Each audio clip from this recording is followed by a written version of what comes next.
Hi, and welcome to the Clarity Confessions. I'm your host, Cailen Ascher, and this is the place where top entrepreneurs reveal their big idea and the secrets behind their brand. And today we are joined by Laura dos Santos. She is the founder of She Oms, a totally awesome girl, and she has nearly a decade of experience in marketing and branding, and also a deep passion for yoga and the healing arts. While simultaneously teaching yoga and working as a corporate marketing manager, she had a moment of clarity where she realized those two worlds didn't need to be separate. And in fact, she could be doing more good if she combined them. With that clarity and a whole lot of hustle, it always takes hustle, she married her passions and talents and founded She Oms, where she and her team teach wellness warriors and spirit supporters to show up confidently and courageously as brands. Hey, Laura, thanks for being here today. Hey, Cailen. It is such an exciting time for me to be able to be here with you. Thank you for having me. Of course, of course. Like I said, I've been hearing a lot about you out in the world, and I just felt like you would be such an awesome fit for the Clarity Confession. So before we dive into the rapid fire questions, can you tell us a little bit more about you and what you're doing out there in the world? Well, I'm the owner of She Oms, as you already mentioned. And what we do at She Oms is both group and one-on-one coaching to help people find clarity and put words around the work that they're doing and how they really want to show up as entrepreneurs.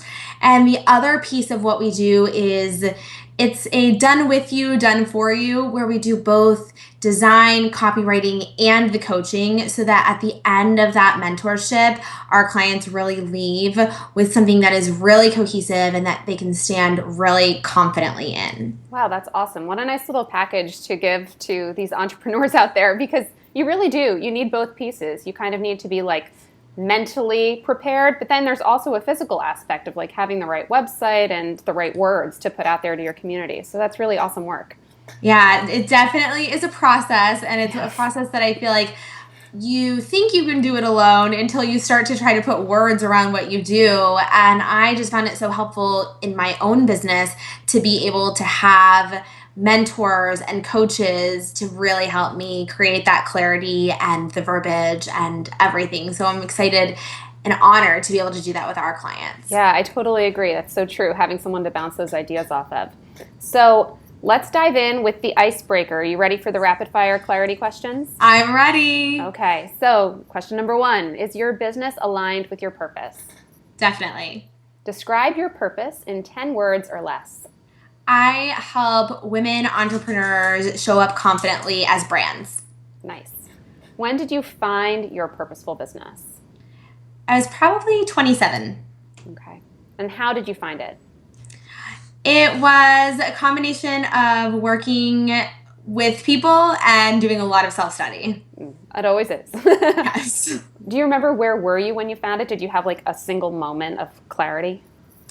In a business mastermind where I was bouncing a lot of ideas off of people, it was when I had like the realization. Very interesting. Again, having that feedback, right?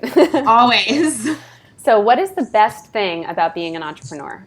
Freedom. Completely. And what is the worst thing about being an entrepreneur? Self-doubt. That's a hard one, isn't it? Yeah. Let's be real though. Yeah.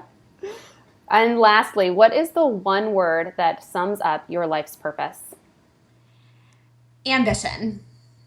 That's a good one. I haven't had anyone say that yet. I like that. Okay, so I want to dig a little deeper. It was kind of fun to open with those, but I always think it's interesting hearing what your first year as an entrepreneur looked like, because it always looks so different than you anticipate when you have this like fully realized dream in your head and then you actually buckle down to do the work. Oh my gosh, not only that, but it's like what it looks like on the outside versus what it looks like on the inside. Yes. Because I feel like since I had so much experience coming into my business, I knew what things needed to look like. But on the inside, I was just freaking out. Like, what am I doing? But so, I mean, I had all the tools for sure. It wasn't like I was going in blind and trying to figure out what I was doing, but logistically it was challenging because I'd never managed everything on my own. Yeah. I'd seen it all happen, but I definitely hadn't managed everything on my own. And the other really challenging piece for me in my first year was the financial aspect of it, because I made a decision that I wasn't going to be like this crazy woman about 6 months into my first year. I was like, I'm not going to go nuts and be a crazy lady who does everything herself because it's not serving me. Yeah. So how am I going to get the help I need and not stress myself out financially? Those were the biggest challenges. But I would say that because I sought out help in many different forms, coaching and support people who work for me and with me, I feel like I was successful much faster than I expected. I went through business school, and I had heard 1,000 times the statistics of like, you don't make money in your first 3 to 5 years. Yeah. And it wasn't like that for me, but I think it was because of the awareness that I had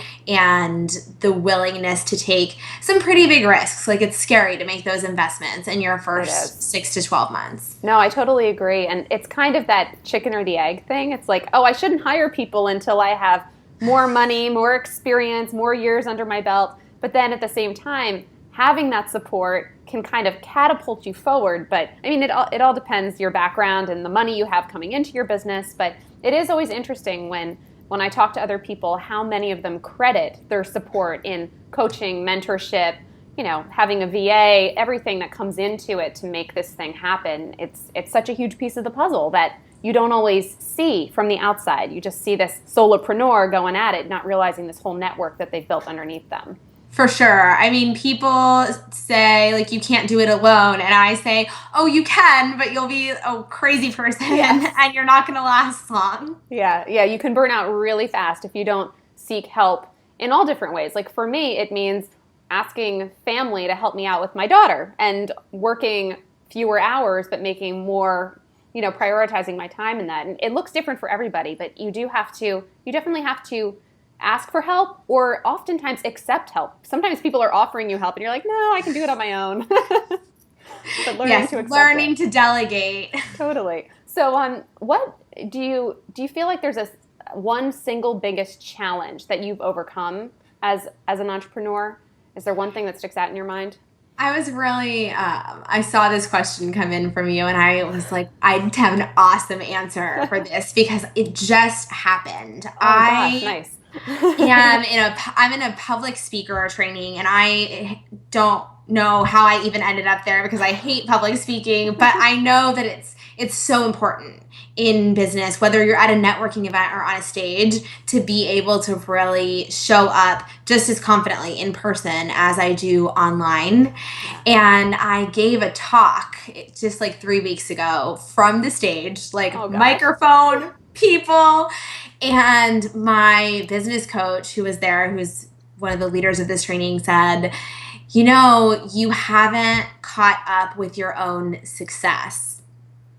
And it was this moment that I was like, wow, I have overcome a lot of obstacles, but I haven't really embraced it and accepted it. So the biggest challenge for me up until this point was accepting that everything that I have accomplished is awesome. Yeah. So not just good enough, it's awesome. We so often tell ourselves that we need to be more, do more, make more.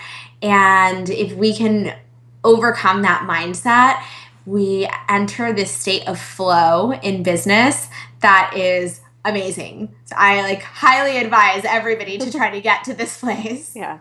No, it's true. It's getting into that abundance mindset where you're not adding all these caveats into what you're doing. It's like, oh yeah, that was great, but I haven't hit this marker. Or yeah, that was a great opportunity, but I didn't totally capitalize on it. It's just, I feel like, especially as women, I think we're kind of trained to downplay our successes and downplay the confidence that we have in our businesses to be approachable or likable. But the truth is when you step into that zone and really own what you're doing, you become magnetic and people just get drawn to you. And it's a really neat energy shift where instead of you're kind of reaching out and trying to make your business work, all of a sudden business starts coming to you. It's a total shift. Yes. The best shift ever. If you can work through it. It's a process, but get the right support systems in place and do the work. And yeah, completely. So as a branding expert, I would love to know if there are some like key elements or key features that you see in brands that either are successful or become successful? Like, are there certain key features that you would recommend building into your brand? Yeah, definitely. All of the brands that I really admired before starting my business, and all of the brands that we have helped and supported curating since we've been in business, share three really common characteristics. They all have it. They all know why they do what they do. And the why isn't just like purpose, it's also this deep connection to who you are, because knowing who you are and what you want allows you to make decisions that are in alignment and keep you at ease. Yeah. And that just creates cohesiveness across the board. If you are feeling one way and you're putting on a different face as you make your videos or write your blog posts, it creates disconnect. So definitely being connected to your why and who you are. Owning your brand. So we just talked about confidence. That's huge. Being able to just say, this is who I am and this is what I do. And even if I want to make excuses about it and for myself, like I'm not going to, I'm just going to be here. And the last thing is really being obsessed with your dream clients and with the people you serve, because ultimately we're not in business if not for the people who buy from us.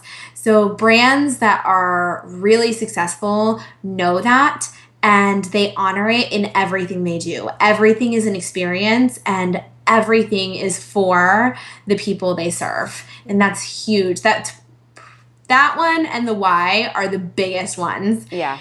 The ownership is probably, the last step, because if you get the first two, it's really easy to step into business and brand confidently. Yeah. Oh, those are awesome. Thank you. Those are such perfect little takeaways. I feel like, that's exactly what a lot of people needed to hear. Just like these are some core tenets of successful brands, and to do some like inner work and figure out what that is for you. Because if you're not clear on your why, if you're not clear on who you're serving or why you want to serve them, you need to go back to the drawing board a little bit and kind of build from the ground up, because without those basic things in place, nothing else is going to function for you. Yeah, absolutely. And I mean, the other thing to consider, and that I advise all of our clients on too, is it's okay for that to shift, but it's on you to maintain awareness of what's going on within yourself and within your business. Yeah, I was actually just writing a blog post about that you have to expect your brand to evolve. As you grow, your brand is going to grow, it's going to change. And that's why it's important to keep revisiting this work. You're not going to have one ideal client forever. You might expand to a few different types of ideal clients, or your ideal client might grow up as you grow up, if you're kind of reflected in your ideal clientele. But thank you for sharing that. It's always nice to get a little peek into also the work you're sharing with your clients and see how your methodology for working with them. Of course. We've got some time, we're really cruising through this. So I have a few more questions if you're game. Sure thing. Cool. So what does a typical day look like for you? I think this is always an interesting thing to hear from entrepreneurs. Yeah, it is interesting because I've tried a lot of things on over the years. I work best if I do a little bit of everything every day. So there are like the batchers in this world who are like Mondays for calls and Tuesdays for administrative. That just doesn't work for me. I need to do a little bit of everything every day.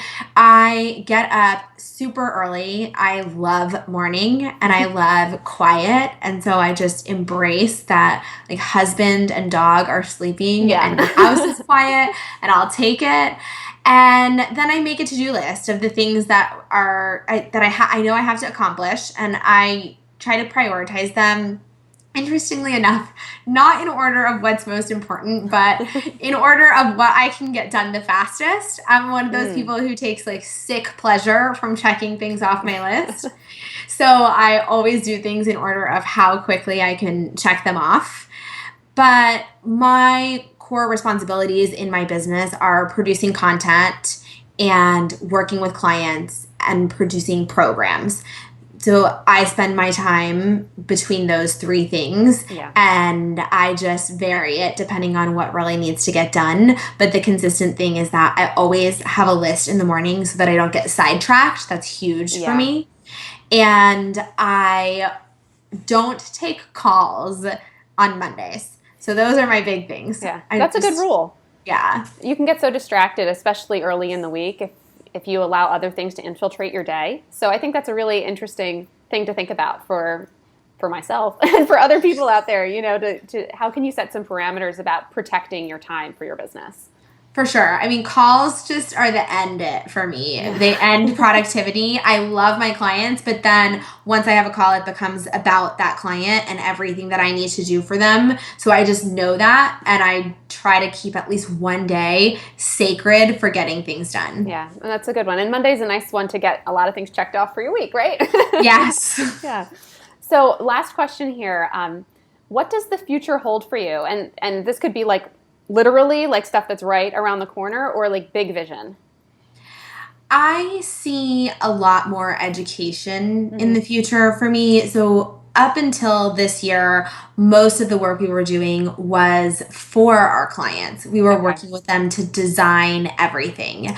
But technology is changing so much, and I really think that most people are capable, at least in the first iteration of their business, to create a visual identity. Yeah. And what they really need is support for the other things, creating words around what they do, systems, brand experience.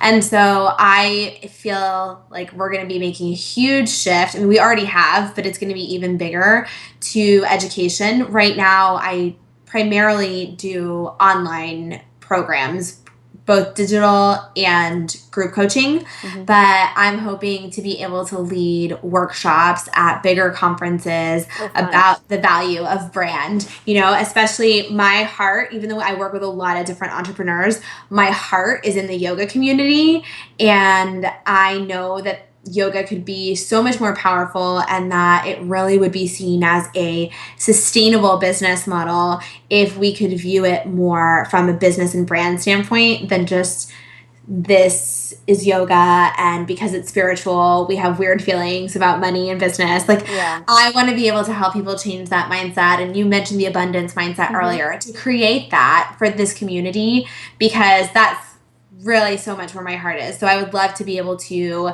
do a one-day intensive at a yoga journal conference on business and brand for yoga teachers. So that's big vision for sure. Yeah, that's awesome, and that community does need it. And I've worked with a lot of yoga teachers. I still work with a lot of yoga teachers, and there's a lot of blocks against the money, the abundance, the business aspects, and they're breaking down. You definitely see the community warming up to it, but it's still there, and so that would be amazing. Those are some really nice big vision, big ideas to hold for yourself. Yoga journal, if you're out there, I'm here. Yeah, get in touch with Laura. Awesome. So as we're wrapping up, you mentioned before we jumped on the call that you have a giveaway that you'd like to offer the audience. Yes, I have a digital course. It's called All You Need Is Brand. It's everything that you need to build a foundation for your brand.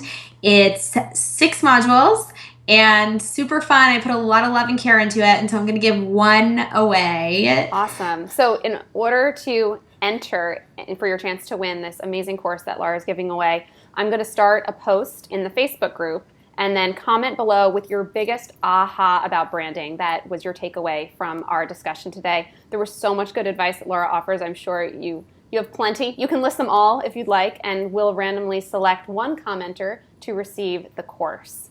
So Laura, thank you so much for being here. But before we go, just let people know where they can find you online. Absolutely. So I have a Facebook community called Hum While You Hustle. It's just where we have fun and play while hustling. You can definitely sign up to get in there on my website, sheoms.com. If you head over to the blog, it's in the sidebar. Nice. My social channel of choice is Instagram, and you can find me at She Oms. Cool. And you can also find me on Facebook at facebook.com/SheOms Creative. And if you do head over to my website, sheoms.com, I have a soul shaking success shaping worksheet if you sign up for my mailing list. So sheoms.com, scroll to the bottom, enjoy. Thanks so much. That's awesome. So many great places to find her. I really encourage you to take the time to connect with Laura. She has so much good stuff out there. Plus, she's just really cool and fun to hang out with. So thank you for watching the Clarity Confessions, and we'll see you next time.